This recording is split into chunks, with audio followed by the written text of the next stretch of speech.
Auspicia en este programa Sancor Seguros.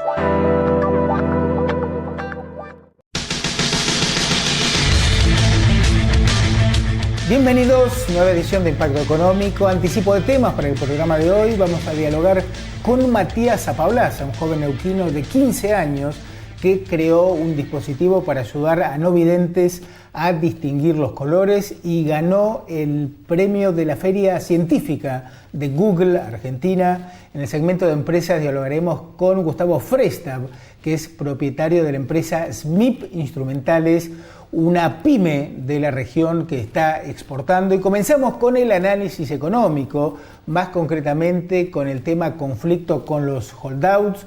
Recientemente el juez Griesa no repuso la medida cautelar que le hubiera permitido a la Argentina pagar a quienes sí entraron en el canje sin riesgos de embargos e instó a continuar negociando. Recordemos que el 30 de julio vence el plazo para hacer efectivo el pago a quienes sí entraron en el canje. De lo contrario, la Argentina caería el default.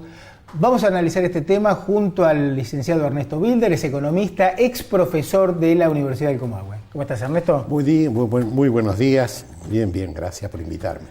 Bueno, ¿cómo llegamos a esta situación límite en donde nos quedan 6 días para no entrar en default? Digamos, en principio, haciendo una invocación, ojalá que se arregle la historia para la tranquilidad económica, social y política del país. Sí, ¿no? De hecho, la invocación, vamos a analizar un poco el tema.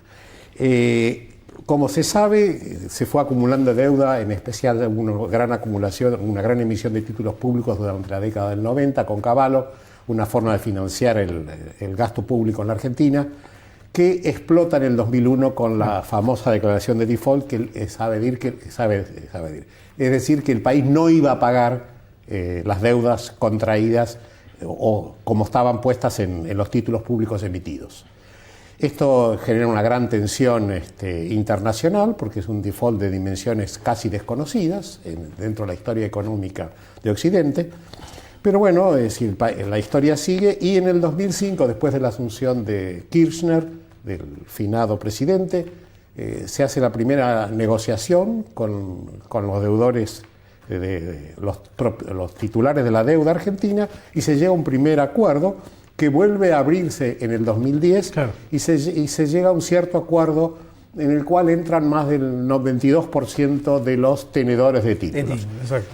Digamos las cosas por la verdad, no es que se negoció, se impuso, la Argentina impuso una solución que, entre otras cosas, implicaba el quite del 65% del capital. Claro. Es decir, no es que se negoció y estaban todos de, digamos, claro. Era eso o nada. Claro. La mayoría de gente, digamos, ante la situación, aceptó la prórroga a largo plazo del pago de la deuda y una quita considerable del capital puesto en juego. Claro, y ese 7-8% ese 7-8% no aceptó. Ahora, los titulares de esos fondos han ido cambiando, y en este momento parte de esos son estudios de abogados de Nueva York o fondos, digamos, que se dedican a tareas especulativas, claro. Cosa que no es ningún pecado, digamos, una vez más en el sistema capitalista contemporáneo. Se especula con las entradas para el Mundial del Maracaná, se especula con los fondos de países en dificultad, etc. Bueno, este 7-8% es un 1%, que equivale a una cosa entre 1.300 millones de dólares y 1.500 millones de dólares, porque no es claro la cifra exacta, es el que estuvo recientemente batallando en las Cortes de Nueva York. ¿Por qué en las Cortes de Nueva York? Porque cuando se emitieron los títulos explícitamente se puso que los conflictos se iban a dirimir en New York, claro. En la justicia. No es de casualidad que están en New York. Claro. Bueno, entonces, cosa que aceptó el gobierno argentino. Aceptó el gobierno para conseguir mayor suscripción. Claro. La justicia de primera instancia le dio razón a los bonistas para que se les pague el 100%, más los intereses. La Cámara de Apelaciones, algo así, de Nueva York también se lo dio, y la Argentina jugó que la Suprema Corte de Justicia de Estados Unidos bloqueara esta resolución que afectaba la situación argentina.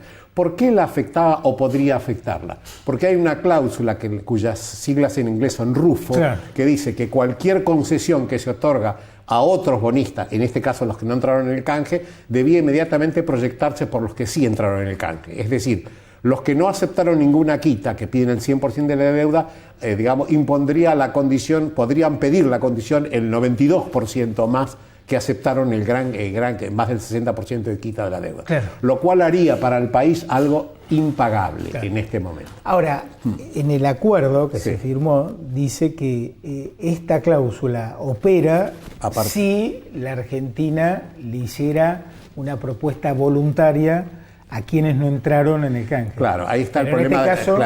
Dos cosas. Una, que esta propuesta voluntaria supuestamente rige en el 2014. En enero del 2015 ya no corre, ya no sería. Claro. Y en segundo lugar, es decir, lo que vos decís es cierto, pero, ¿cómo se llama? Iría otra vez a la justicia de Nueva York y ahí la mitad como dicen los abogados de la biblioteca, dice que es así y la otra mitad pone en duda. Puede no serlo así, digamos. Quedaría una duda si pueden o no pedirlo.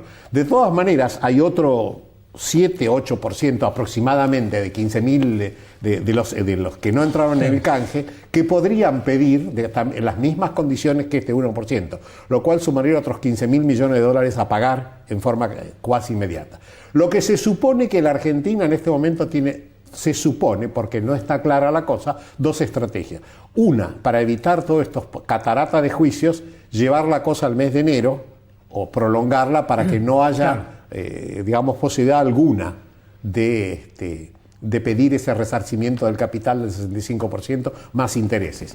Y la otra es negociar de alguna forma de la misma manera que se negoció con el Club de París u otro, pagar a largo plazo en bonos, es decir, no pagar en cash o pagar en cash una pequeña parte al contado y el resto patearlo hacia adelante. Esta sería la alternativa de la Argentina. Hay un rumor de que un grupo de bancos estarían intermediando para resolver esta salida.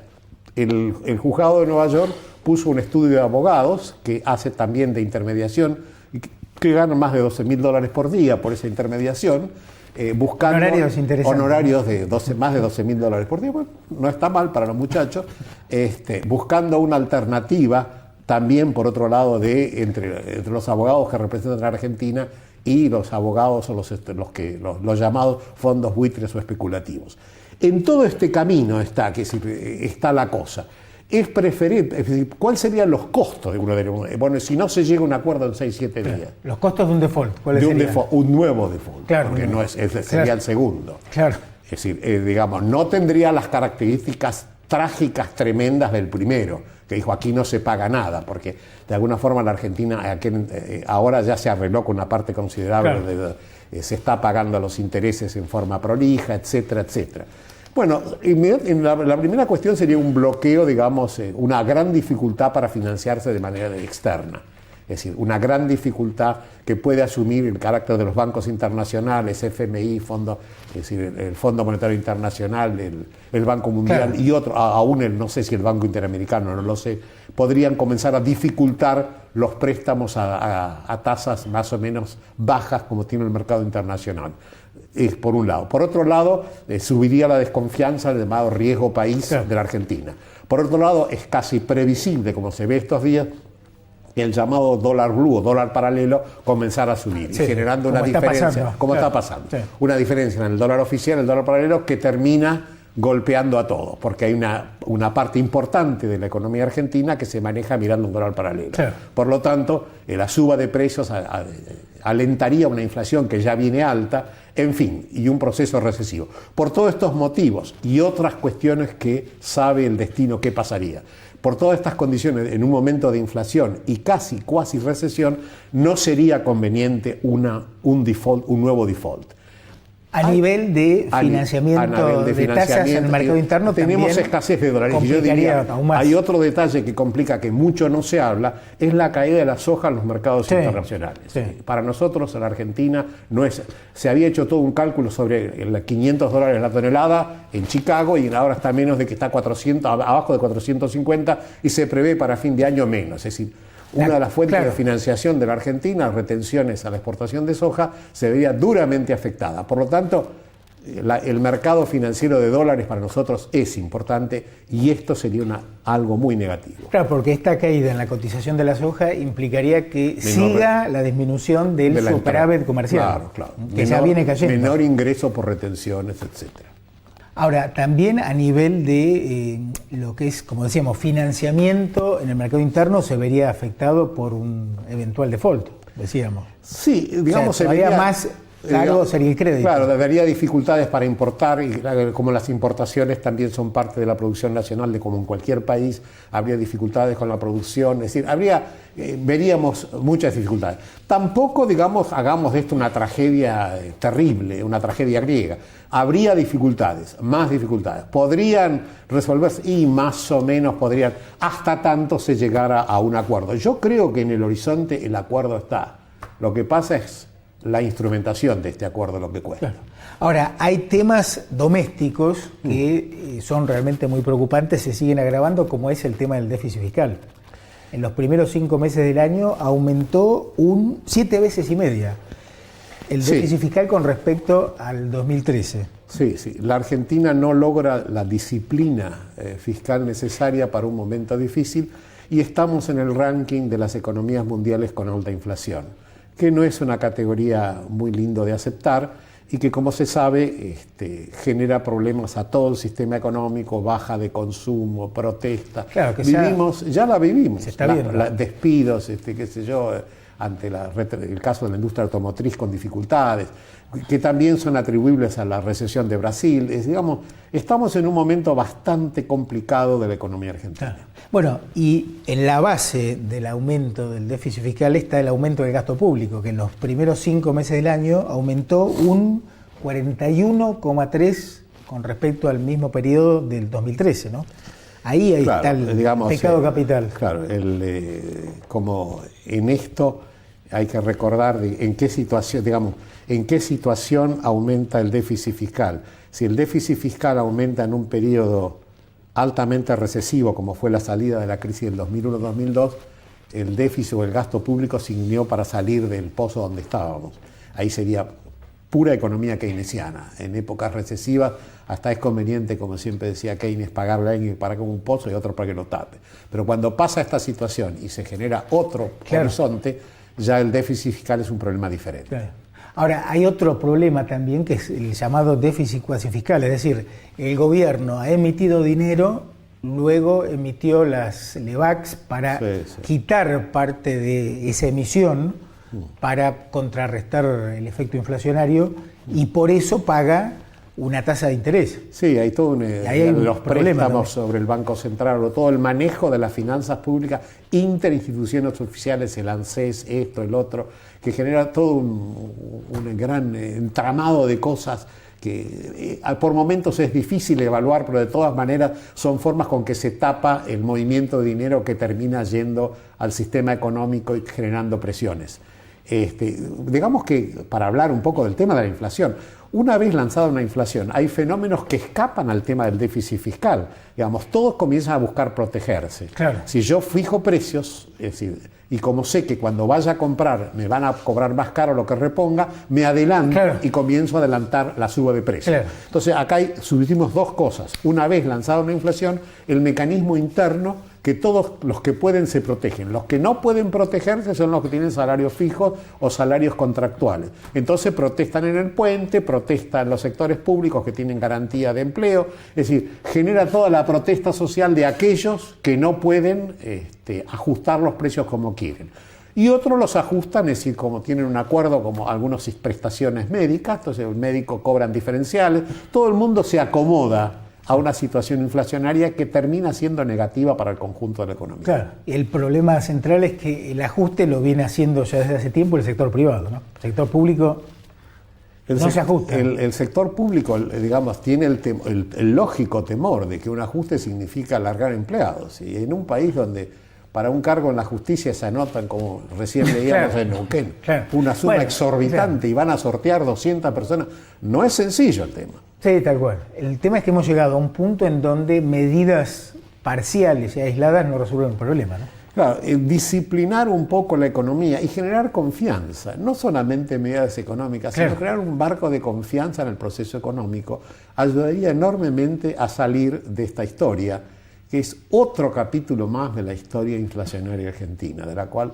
tanto se ha escrito y me sumo, hemos escrito. Sí, tal cual. Ernesto, gracias por tu tiempo, te libero. Les contamos, como ustedes seguramente saben, grabamos este programa el miércoles, el día anterior a su emisión. Cuando salga al aire puede haber algún cambio en el escenario económico, como siempre anticipamos, y están a las 10 cortan el puente, así que te libero. Así bueno, muchísimas gracias. Hasta la próxima. Gracias, Ernesto, por tu aporte. Pausa. En el próximo bloque vamos a dialogar con Matías Zapablaza, joven neuquino inventor. Ya venimos.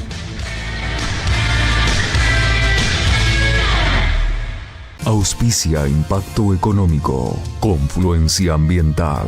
www.confluenciaambiental.com.ar. Tenemos amplia infraestructura y disponibilidad permanente del producto, porque la construcción no se detiene. Carlos Isla Sociedad Anónima. Estamos en casa. CIAR brinda soluciones de ingeniería y tecnología especializados en los sectores de energía e industria. Una empresa patagónica con más de 19 años de proyección permanente. CIAR, ingeniería y tecnología que potencian su negocio. CIAR.com.ar. Aura Restaurant es el lugar donde los sabores patagónicos y los secretos de la cocina francesa y mediterránea se fusionan para desplegar un universo único de sabor. Aura, te esperamos en Neuquén, Tower Hotel.